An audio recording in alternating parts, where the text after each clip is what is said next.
इस जीव को दान किसे देना चाहिए, कहाँ देना चाहिए और इस दान का फल किस रूप में भविष्य में जाकर के प्राप्त होगा, इस विषय को हमने कल जाना था।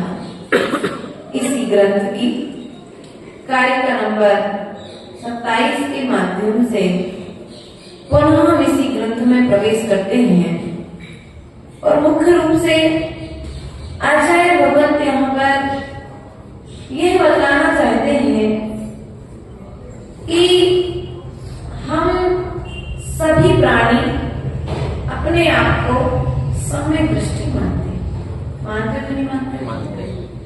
आप लोग अपने आप को सभी लोग सम्यक दृष्टि मानते कि नहीं मानते? सुरेश भैया मानते हो? लेकिन आप सम्यक दृष्टि है या नहीं है, सम्यक दृष्टि की भावनाएं क्या होती हैं?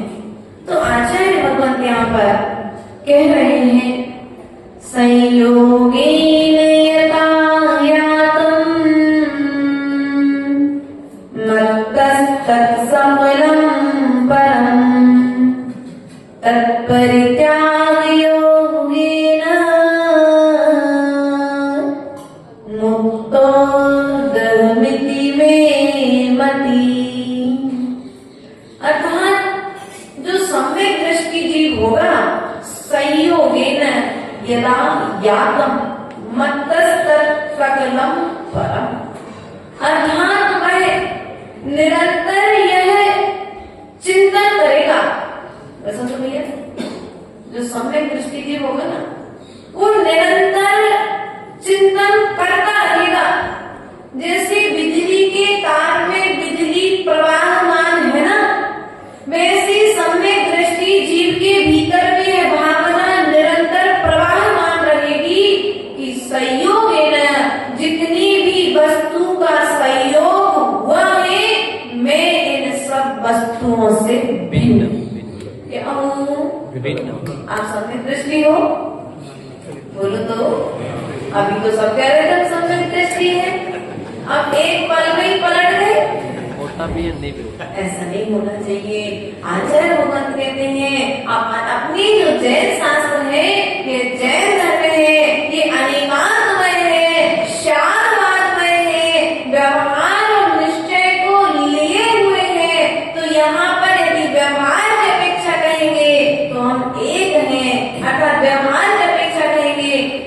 सब हैं और निश्चय की अपेक्षा करेंगे तो मैं एक हूँ। जितने भी पदार्थ मुझे दिखाई दे रहे हैं ये सब मेरे।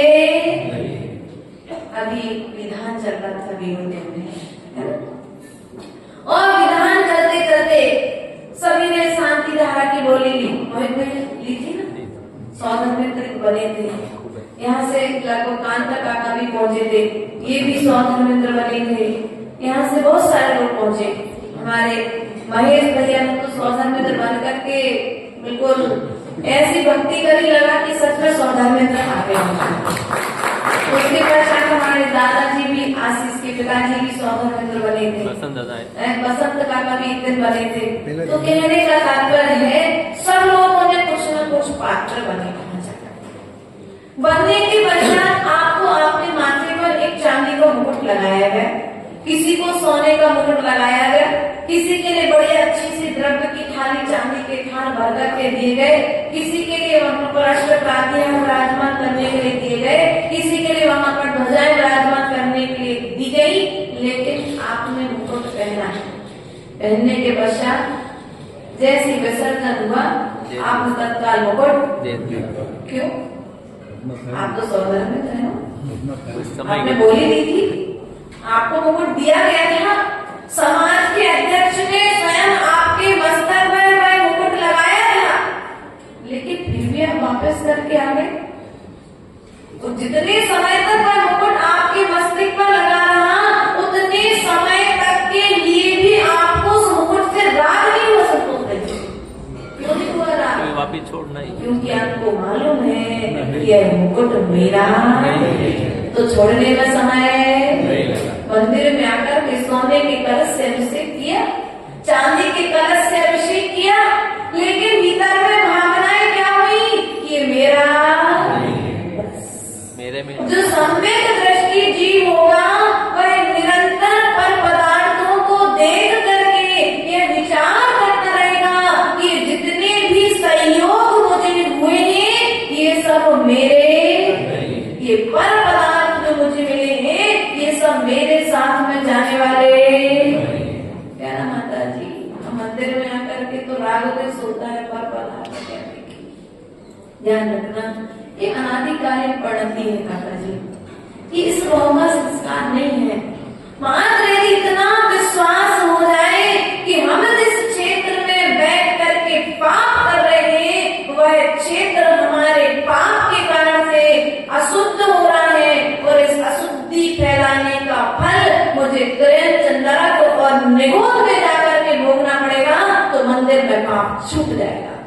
अभी आपको जनेन्द्र भगवान की वाणी पर विश्वास नहीं है, इसलिए मंदिर में आकर के भी पाप चल रहा है। मंदिर में आओ तो प्रभु की प्रतिमा को निहारो, ध्यान से नहीं वितरा।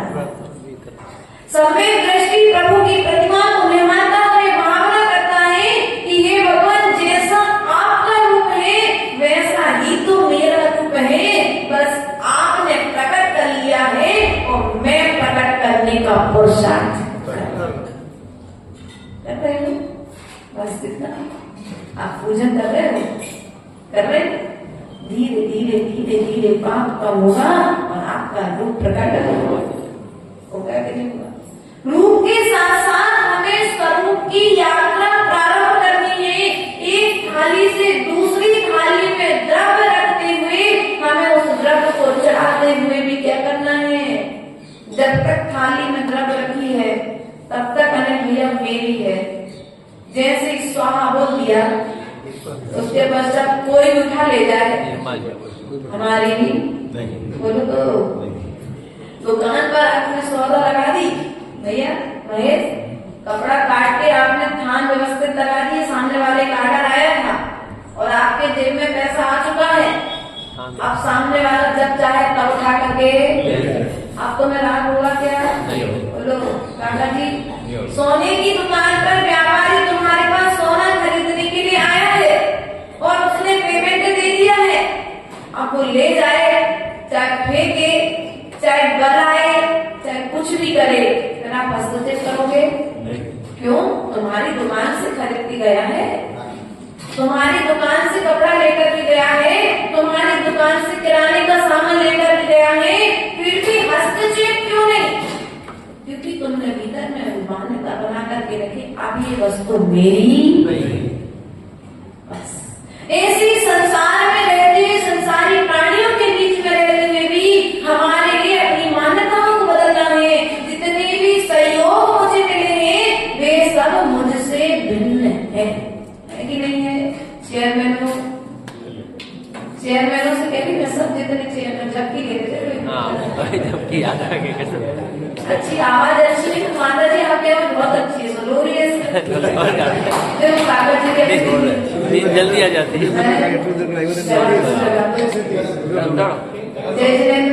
जय जी ना ध्यान रखना, उम्र का तकाजा है। कल हमारी स्थिति इस तरह की उनकी बड़ी है। क्यों? अभी देखो प्रवचन चल रहा है, बहुत सारे लोग पाठ कर रहे हैं, कुछ लोग माला कर रहे हैं। यहाँ अन्य जगह की बात करें, यहाँ तो सब प्रवचन सुन रहे हैं। अन्य जगह की अभी हमारे को निकलना है थोड़ी देर बाद, है ना? कुछ लोग जाप करते रहते हैं प्रवचन के समय में, कुछ लोग पूजा करते रहते हैं, कुछ लोग पाठ करते रहते हैं। तो ध्यान रखना, तुमने ज्ञान अर्जन के समय में जो ज्ञानामणि कर्म का बंद किया है ना, अब वो ज्ञान का जब समय जब सभा प्रारंभ होगी उस समय तुम इस तरह की निद्रा, उस समय तुम्हारा ज्ञान में मन अर्जन करने में समय। इसलिए जब ज्ञान बढ़ रहा हो उस समय मात्र ज्ञान लेने में पता नहीं कौन सी बात से तुम्हारे कर्म की निर्जरा हो जाए। इसलिए केवल यहाँ पर कहा है तत्परित्याग योगी में मुक्तोदमिति में मति, अर्थात वह सदा यह विचार करता है कि मैं इन समस्त वस्तुओं के त्याग में मैं क्या हूँ, इन सबसे मैं मुक्त हूँ। आप लोग मुक्त हो? नहीं, आप लोग सहज हो। मुक्त होने का प्रयास करो। भरत चक्रवर्ती का उदाहरण देखो, आप लोगों की स्थिति उस पक्षी की तरह है। तोता देखा? मैंने देखी मिट्टू मिट्टू मिट्टू बागड़े मिट्टू देखा? एक बार क्या हुआ, बहुत सारे पक्षी जंगल में थे और उन पक्षियों को पालन करने वाले ने उन पक्षियों के लिए उठा करके रखा था कि देखो जब जाल फैलाने वाला है तुम्हें जाल में फंसना नहीं। तो उन बच्चों को, उन पक्षियों को याद करा दिया गया कि शिकारी आएगा, जाल फैलाएगा, जाल में फंसना नहीं है। दाना डालेगा, जाल फैलाएगा, जाल में फंसना नहीं है। और उन्हें तो गाने की तरह याद कर लिया। लेकिन जैसे ही शिकारी आया, शिकारी ने दाना डाला, दाने के पीछे पक्षी गए तो जाल में। अब जाल में रह करके तुम लोग गाना गा रहे हो, शिकारी आएगा, दाना डालेगा, जाल में फंसना। माता जी मुझे पता है, लेकिन फिर भी हम जैसे दाना दिखता है तत्काल उसमें सोचते हैं कि मायाचारी नहीं करते हैं, झूठ नहीं बोलना है, छल कपट नहीं करना है, लेकिन जैसे ही मौका मिलता है तो छोड़ दे। हमारी स्थिति भी उस पक्षी की तरह है। जाना तो सब है, समझा तो सब है, वो सुना भी सब कुछ है, लेकिन आचरण में लेकर के, अब आचरण में जब तक लेकर के नहीं आओगे तब तक कर्म के बंध से बचोगे कैसे? मूल रूप में मनुष्य पर्याय जो हमें मिली है, इस मनुष्य पर्याय में हमें पुरुषार्थ करना है कर्म के बंध से बचने का। संतोष भैया, कर्म के बंध से बचो। बच्चे ना तो कर्म का बंध कराते हैं और ना ही बच्चे कर्म से छुड़ाते हैं। ना पत्नी कर्म का बंध कराती है, ना पति कर्म का बंध कराता है। इनकी प्रति जो हमारी राग द्वेष से सहज बुद्धि होती है, वह राग द्वेष से सहज बुद्धि हमें कर्म का बंध कराती है। क्या कराती है? बोलो तो। एक समय की बात है, रास्ते से पति पत्नी जा रहे थे और पति बहुत विरक्त हो चुका था संसार से और रास्ते में जाते जाते पति आगे चल रहा था, पत्नी पीछे चल रही थी और उसने देखा एक 500 का नोट डला है। पति ने सोचा देखो मुझे तो राग नहीं है इस पैसे से, लेकिन पीछे पत्नी आ रही है, हो सकता है उससे राग हो जाए। उसने उस 500 के नोट पर थोड़ी सी मिट्टी डाल दी। तो पत्नी ने पूछा क्या बात है, क्या हो गया, हो गए? बोले नहीं कुछ नहीं, बस अरे कुछ तो बात है। बातों में बात निकल गई।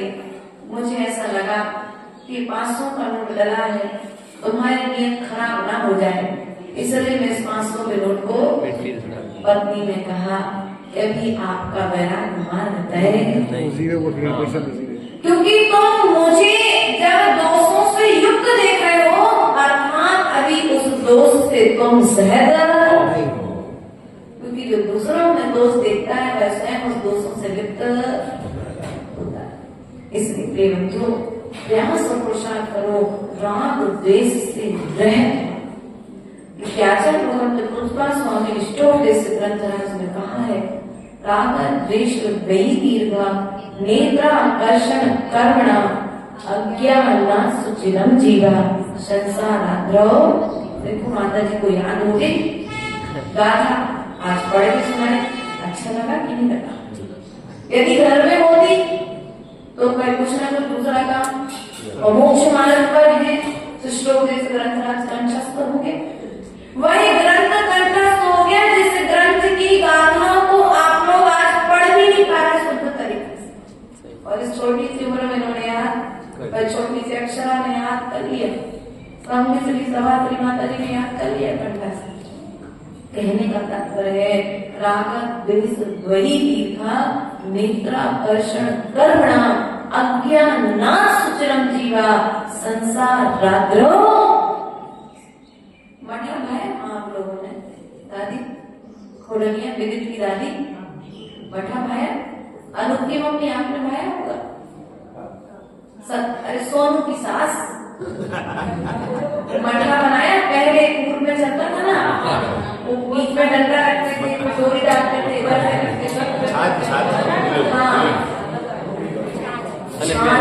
आप लोग बनाते थे, तो एक डोरी कसते थे और एक डोरी, बस ऐसी हमारी स्थिति है कि हम सोचते हैं ना राग छोड़ दिया है तो दूसरा द्वेष में एक जाता है, दूसरा डंडा, बस हम भी यहाँ पर राग द्वेष रूपी डोरियों से कसे हुए हैं।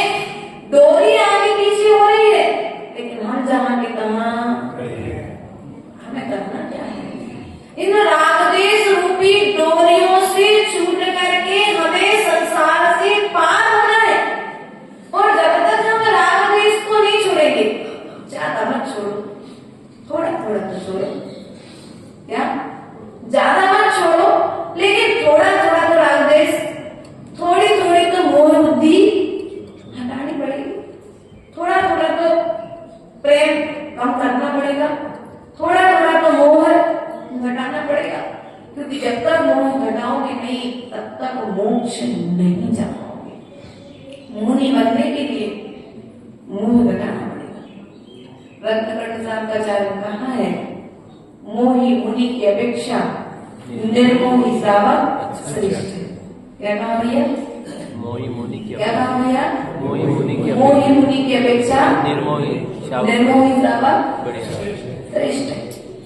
ये दर्शन का कथन है, शास्त्र का कथन नहीं है। क्या यहाँ पर दर्शन की अपेक्षा लगाई गई है?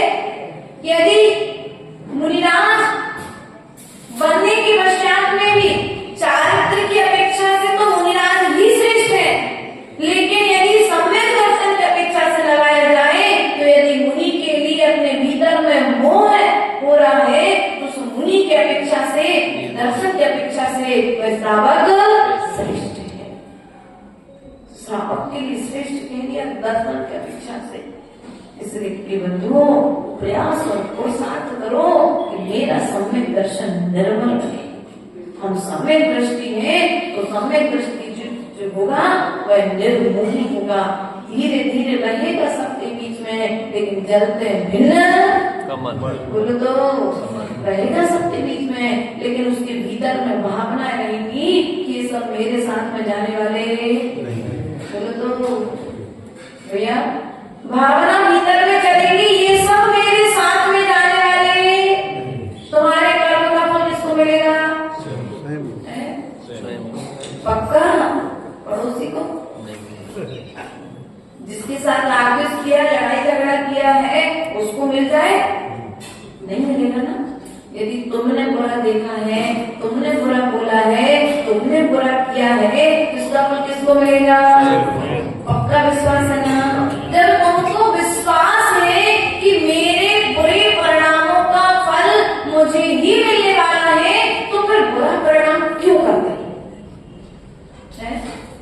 भोई कर बहुले बीच आम नहीं पाओगे, भोई कर बहुले बीच आम नहीं पाओगे। आम गहरे पाना है तो आम ही लगाइए, मोह की अमावसी में रोशनी न पाओगे, मोह की अमावसी में रोशनी न पाओगे। पाना है प्रकाश तो चिराग तो जलाइए, पाना है प्रकाश तो चिराग तो जलाइए। तुम नीम के बीज बोओगे तो नीम के फल पाओगे, और आम के बीज बोओगे तो आम के फल पाओगे। वास्तविकता में अपने मन को व्यवस्थित करना है। यदि हम सम्यक दृष्टि श्रावक हैं तो हमारे भीतर में बुद्धि चलते रहना चाहिए। ये जो पर पदार्थ मुझे जितने भी दिख रहे हैं, ये सब मेरे साथ जाने वाले। इसलिए प्रतिपल जितना भी तुम धन कमा के रखा ना कांता का तिजोरी में, तो तुम्हारे साथ जाएगा क्या? तुम जाते समय यदि कह भी दोगे ना कि मैं जाऊंगा, बेटा पोती खुशी है ना तुम्हारी पोती, खुशी से कह करके भी जाऊँ ना कि बेटा पापा तो तेरा सुनेगा नहीं, लेकिन जब मैं जाने लगूँ ना तो मेरा जितना भी सोना चांदी है मेरे तन पर रख देना, एक बार मुझे पहना देना, फिर मेरी संतान की यात्रा निकालना। तो क्या करेगी वो ऐसा? है नहीं करेगी ना।